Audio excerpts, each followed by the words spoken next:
Today I'm going to reorganize my entire bookshelf because I am stuck at home sick. I made myself a matcha. Yeah, that's horrible.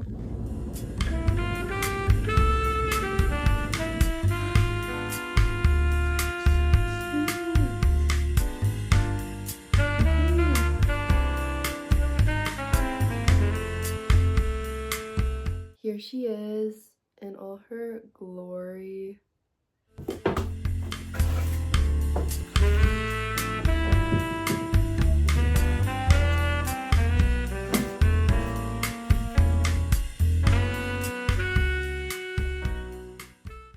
Maybe I'm going insane, but my matcha tastes better now. Maybe because most of the powder fell to the bottom. These are all the piles at the moment. It's horrible. Everything's horrible. Okay, this angle's not the greatest because you can't even see the books, but I fear it's the best we are going to get. And so my first line of business is to separate my books into the ones I want to keep and the ones I don't, because oh my goodness, so many of these I cannot stand. Fun fact, my first ever existential crisis arose from me reading Death Note. Should I keep them? You know what? I will keep these. This book, oh my goodness, was it awful. I don't think I want it. This one was really, really good. I don't know why I have like coffee table books on my bookshelf. This is the Death Consciousness painting, those who know. Okay, I will put the ones I don't want into these bags.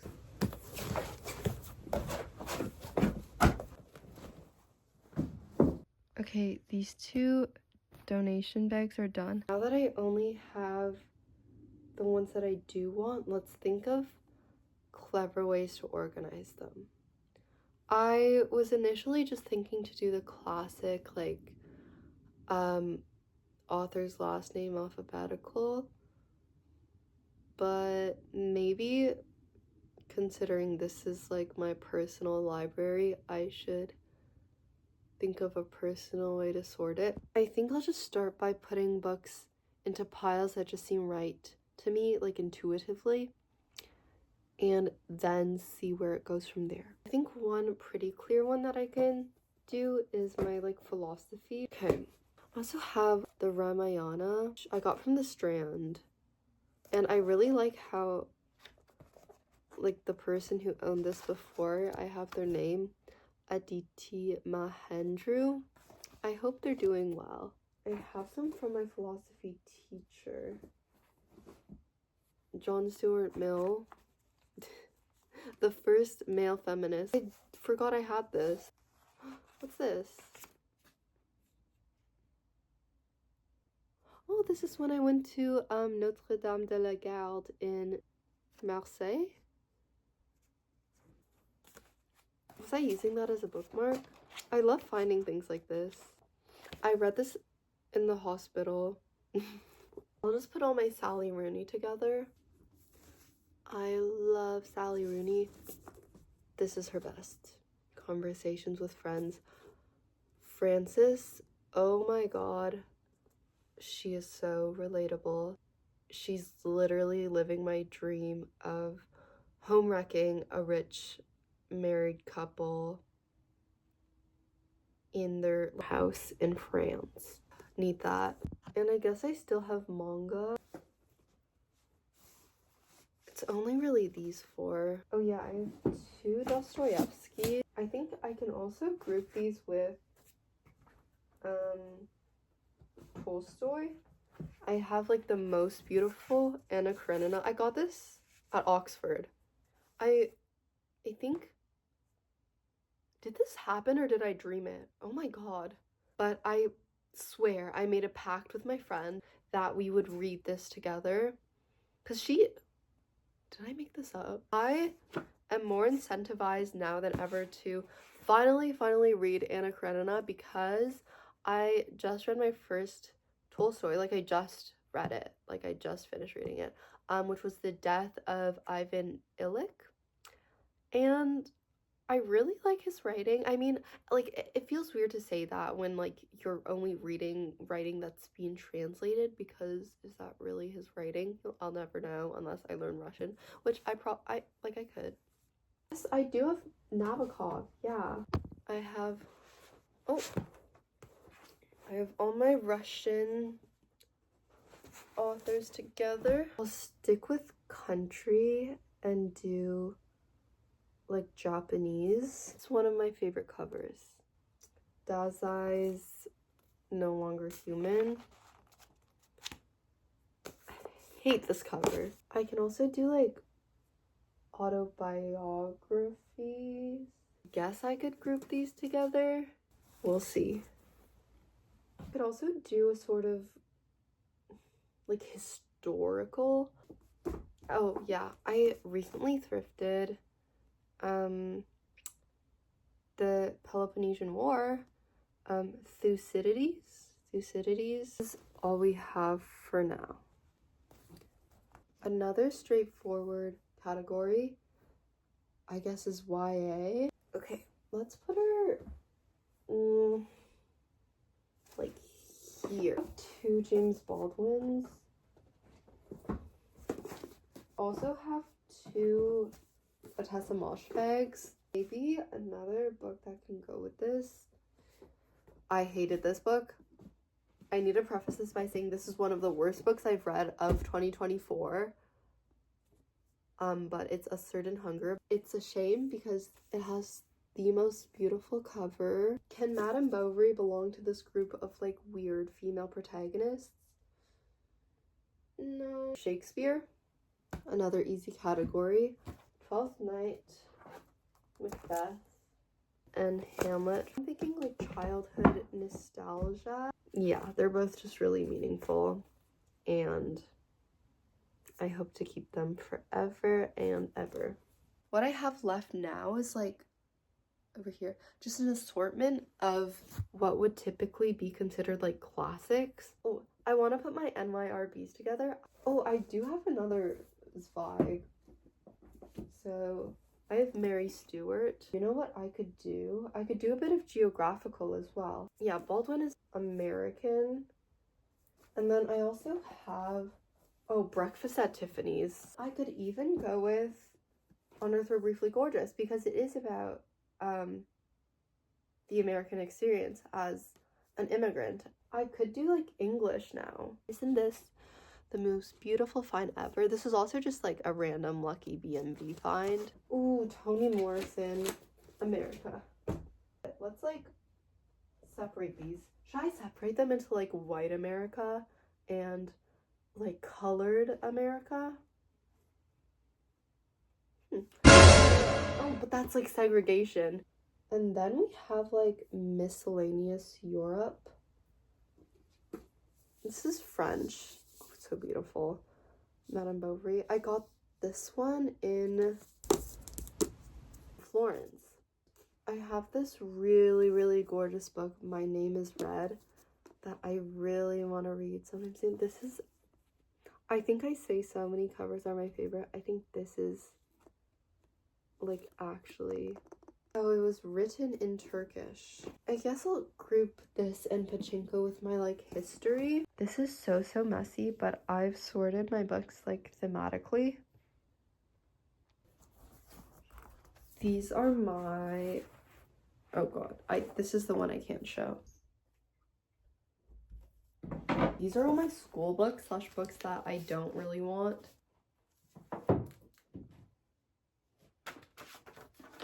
Like, isn't this just so much nicer? It has his initials and like this golden text, opposed to like, this is so ugly. I think my history section, let's put it with my philosophy. You know what? It ties all with the Ramayana, so it's like a nice like continuum.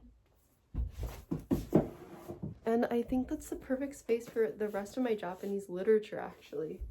So we do have a bit of a geographical thing going on.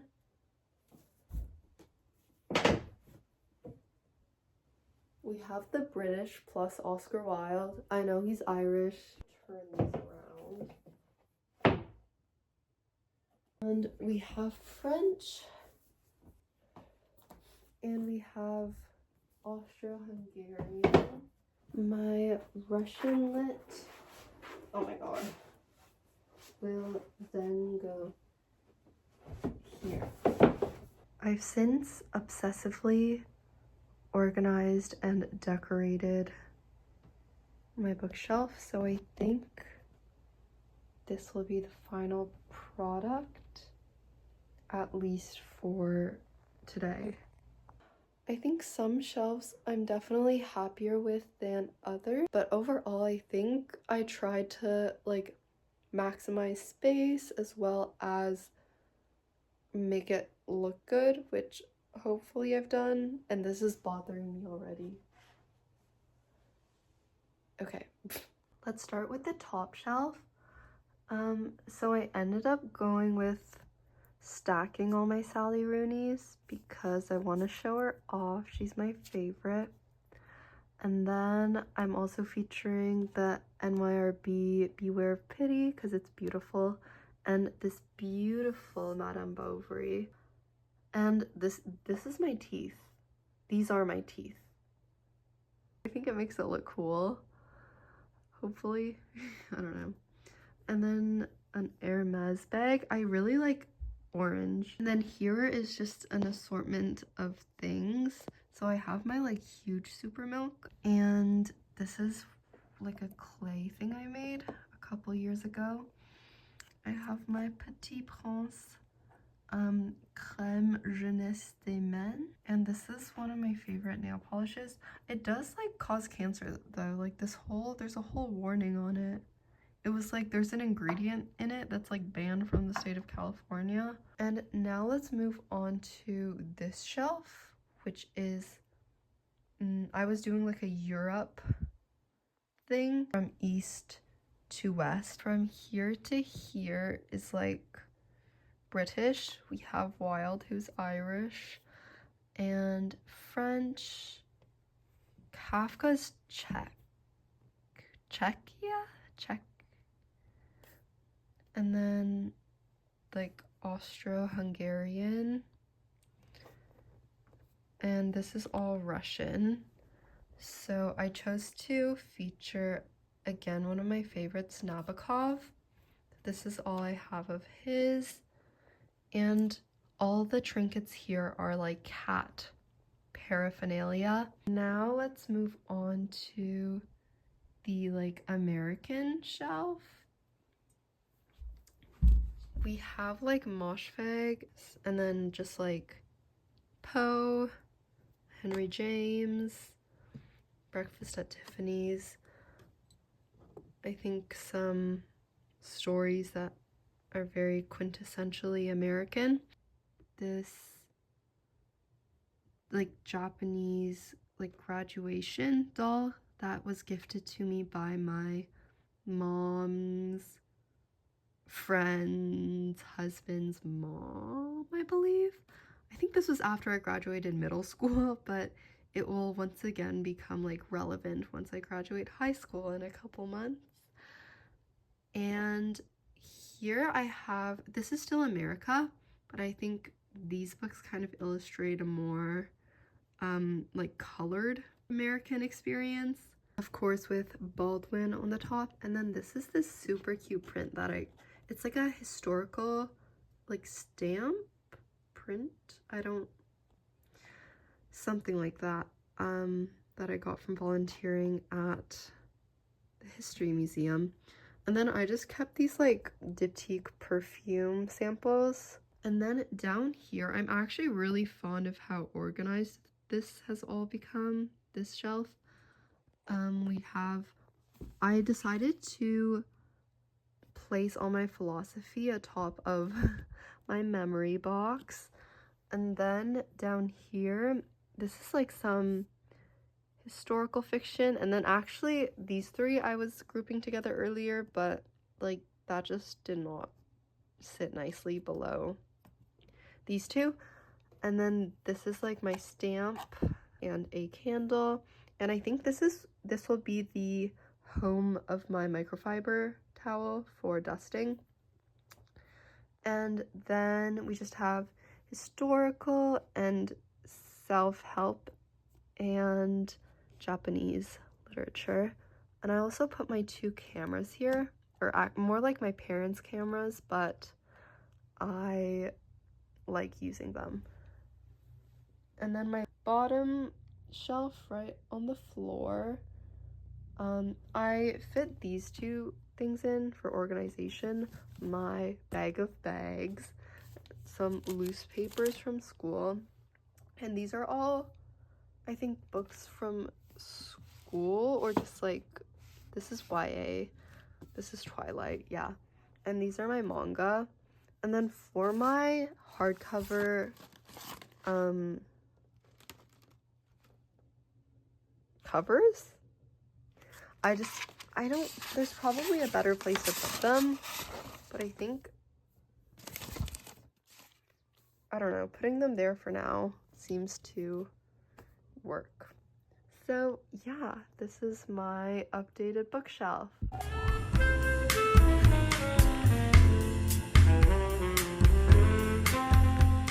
And if you were wondering where I put my like nostalgia section, I just put it on my bedside table. I feel like it's a very fitting place, and it's super cute.